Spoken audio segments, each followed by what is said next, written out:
In over 150 countries around the world, we are there. Sometimes publicly, in churches, large and small, gathering in houses of worship, schools, flats, and parks. Sometimes in the shadows, working in the darkest reaches of the globe to free captives, empower the helpless, and care for those the world's overlooked. We may not look the same, sound the same, even think the same, but we're one movement, one tribe, compelled by the love of Christ. We're instigators. Valdir Falcone, standing in the streets of his majority immigrant town with a simple sign, letting passersby know they are loved and welcome in Greater Boston. Beth Ivester, engaging in the unique culture of her Portland neighborhood by creating Swap and Play, a place for families to bring their children and find support in community, beginning spiritual conversations through her local business. We're activists. Brenda Keene, spending her days in the dusty slums of Nairobi, Kenya, pulling women out of unthinkable situations, giving them jobs, dignity, and a new identity in Christ. Juan Musquiz, overseeing a training center in Tijuana, Mexico, where former addicts, cartel members, and drug traffickers are trained as pastors before being sent home to their own communities, changing and saving lives in one of the most violent cities of his country. We're evangelists.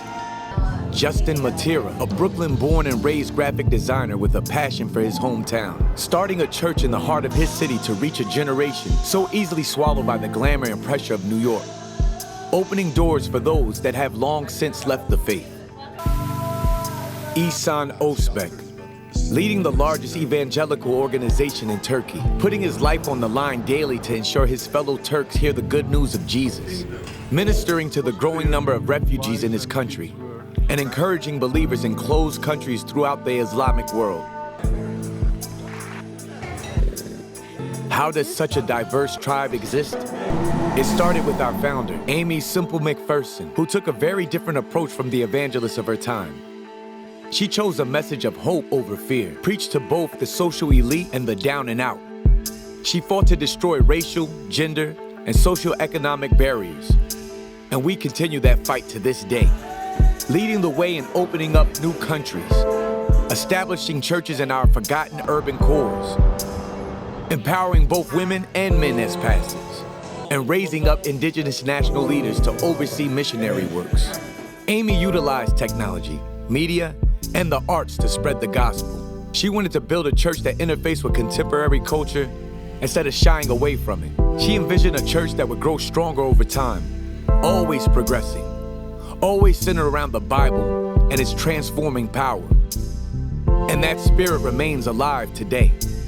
We're a church for today's world, a church willing to take risks, to go places others won't, to embrace people others fear, to try things others haven't. This isn't just pastors and missionaries. This is the whole church taking the whole gospel to the whole world. And that means each of us, regardless of profession, talent, income, age, or gender, each of us plays a role in spreading the message of Christ to our world. Because we are Foursquare, and this is church, reimagined.